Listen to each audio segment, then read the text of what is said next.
Dagat!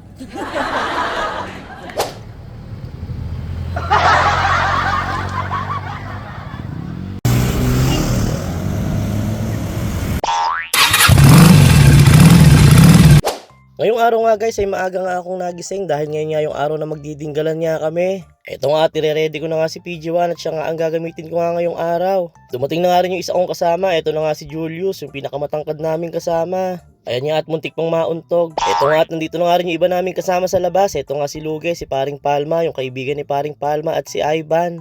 At meron pa nga kaming ibang mga kasama na naghihintay nga sa may kabanatuan. Dapat nga alas 5 nga lang ng umaga kami aalis, kaya lang tinanghali nga kami ng gising.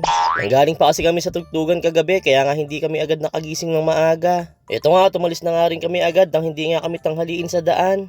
Dito nga ay nagpagas nga muna kami dito sa may pinakamalapit na gas station malapit sa amin. 150 nga lang yung kinarga ko nga kay PG1, titingnan ko kung aabot na siya hanggang sa makauwi. Eto nga at nagpunta na nga rin kami agad-agad sa may mga kasama namin dito nga sa may Shell sa may Kabanatuan. At dahil bare months na naman nga ay marami na naman yung badyaw dito sa Kabanatuan. Dito nga habang inihintay namin sila paring Eric at si paring Marlon ay nag-check nga muna kami ng mga gulong namin. At maya-maya nga lang din guys dumating na nga yung dalawa kong kumpare. Dito nga ay nagsimula na nga rin kami umalis agad-agad para nga hindi kami abutan ng init sa daan. Medyo marami nga kami ngayon guys, kaya talaga naman magiging masaya yung aming rides. Balikan rides nga lang pala yung gagawin namin at hindi nga pala kami mag-overnight dahil may mga pasok nga rin kinabukasan. Dito na nga kami dumaan guys sa may papuntang Bangad, padiretso nga ng Palayan. At maya-maya nga lang din nandito na nga kami agad sa may Palayan. Napakasarap nga bumiyahe ngayon dahil linggo, dahil walang masyadong sasakyan. Lagi nga namin pinipiling linggo umalis para nga walang masyadong sasakyan. At isa pa nga, karamihan nga sa amin linggo lang din nga po pwede. Kundi nga linggo minsan Sabado. Mas pinapriority kasi namin yung kung ano lang yung po pwede sa karamihan para nga mas maraming makasama sa amin. At isa pa nga talagang masarap mag-rides pag marami nga kayo. Ang ganda nga ng panahon ngayon, kaya nga kahit nasa alas 8 na ng umaga wala pa nga ring araw. Hindi na nga pala kami nakapagbaon ng pagkain at doon na nga lang daw kami bibili at marami raw mabibilan doon. Sabi nga nila marami nga raw mabibiling tuna doon at kung ano-anong klase nga ng seafoods.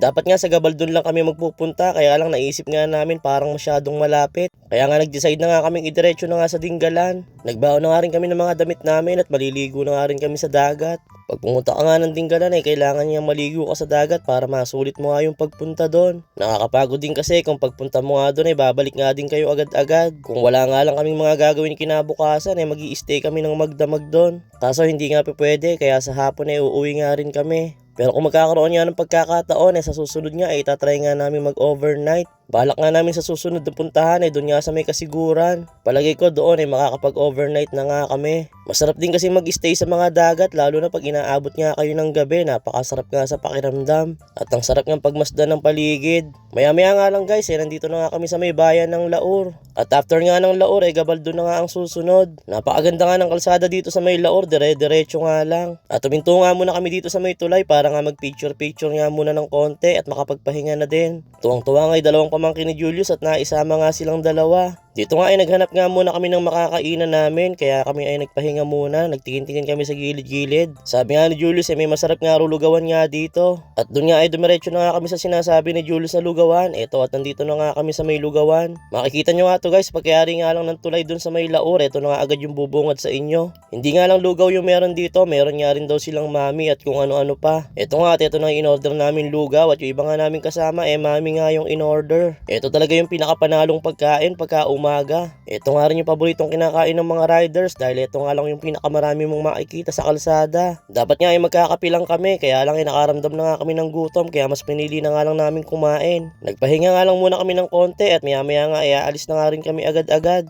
Nag-video nga lang muna ako dito sa may motor ko habang nagpapababa nga ng kinain. Dito pa nga lang guys talagang napakaganda na nga ng mga view at talagang mapapapicture ka nga. After nga namin magpahinga umalis na nga rin kami agad-agad. At di nga nagtagal, maya-maya nga nandito na nga kami agad sa may bayan nga ng Gabaldon. At wala nga rider na hindi nga humihinto dito pagdating mo nga dito sa may bungad nga ng Gabaldon. Dahil dito na nga magi-start yung mga makikita mong magagandang tanawin. At lahat nga rin ng humihinto dito hindi nga pwedeng hindi magpipicture muna bago umalis. Kaya dito nga medyo nagtagal muna kami ng konti dahil nagpicture-picture nga muna kaming lahat. Dito nga sa part na to talagang napakasarap ng tignan ng mga bundok at talagang kitang-kita mo na nga sila na parang nasa malapit lang. Maya-maya nga mas malapit na nga naming makikita yan sa malapitan. Nakaraan nagpunta nga kami dito, kasama ko nga yung pamilya ko, nakakotse nga kami nun. Pero iba pa rin kasi pag nakamotor ka. Sa motor kasi, damang-dama mo yung pagpunta mo sa pupuntahan mo at kitang-kita mo nga lahat ng mga tanawin sa paligid mo. Eto nga at naging photographer pa nga yung kumparing Eric ko. Di nga nagtagal maya-maya nga umalis na nga rin nga kami agad. Eto nga padiretso ng Gabaldon na to isang mahabang dire-diretsong daan nga lang kaya napakasarap nga rin tignan. At pagdating mo nga dito hindi mo na nga mararamdaman yung init nga ng Kabanatuan. Ibang-iba na nga yung klima dito dahil medyo malapit na nga sa bundok kaya may kalamigan na. Dito nga sa part na to talagang parang napakalapit na nga ng bundok nga sa amin at talagang napakaganda ng pagmasdan. Dito nga nagbagal nga lang kami ng takbo para nga mas makita nga namin ng maganda yung mga nasa paligid. Buti nga lahat ng daan dito maayos at hindi nga lubak-lubak kaya talagang napakasarap ng daanan. Ito nga at palapit na nga kami ng palapit nga sa may bundok. At habang papalapit nga kami talagang lumalamig na nga yung aming pakiramdam. Napakasarap nga ng ganitong klima, hindi nga kagaya sa may mga syudad na talagang napakainit. Marami nga rin guys nagbabike nga dito papunta sa may Dinggalan. Karamihan nga sa kanila may mga edad na kaya nakakabilib talaga kasi ang lalakas pa nga nila. Kami nga ang babata pa pero parang di na namin kaya magbike sa mga ganitong lugar. Maya-maya nga lang nandito na nga kami sa may Arco, papasok nga sa may Dinggalan. At dito nga parang gusto ko nga munang huminto kami at makapagkape nga muna sandali. Dahil hindi nga rin kompleto yung rides mo dito kung hindi ka nga hihinto dito sa may I Love Dinggalan. Dito nga marami kang makikitang mga tinda na kung ano-ano, sari-saring souvenir, mga pagkain at kung ano-ano pa. At kung mahilig ka nga sa keychain napakarami ang keychain at wallet nga din dito. Dito nga nagpahinga nga muna kami sandali bago nga kami umalis nga ulit. Nagkape na nga lang muna kami dito at meron niyang tindang kape rito sa may nagtitinda nga ng siomay na naka-tricycle. Ito nga si Kuyang Bikers nilapitan nga yung motor ko at nagagandahan nga daw siya. Matagal niya nga rin tinitigan yung motor ko at tinatanong nga ako about sa motor ko, parang gusto niya nga rin bumili. Dito nga apat nga lang kami nagkape dahil yung iba nga namin kasama hindi nga mahilig uminom ng kape. Dito nga guys bago nga kayo makapasok ng tuluyan talaga sa Dinggalan kailangan nyo nga magbayad ng 50 pesos per head. At sa wakas nga eto na nga kami sa may pinakahihintay namin, eto na nga ang dagat.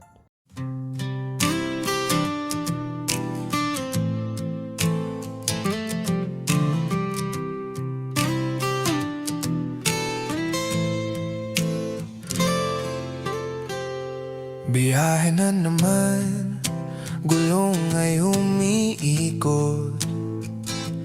Hangin sa mukha, tanawin ay kumakaway. Kasama si Kuya King sa daan walang kapantay. King Vlog ang kasama sa buhay.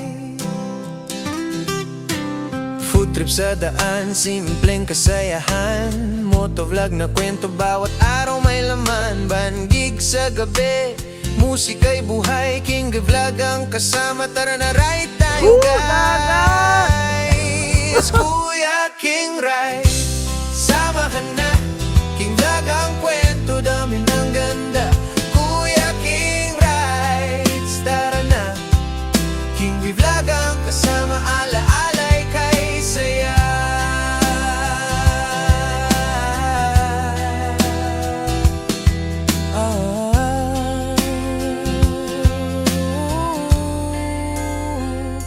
Kalsada'y mahaba, tanawin kay ganda.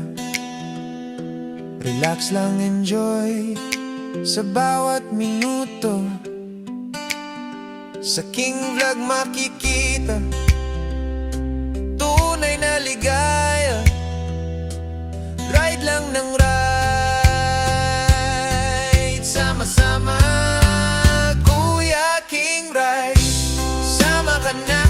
King Vlog ang bidas, bawat lakad na.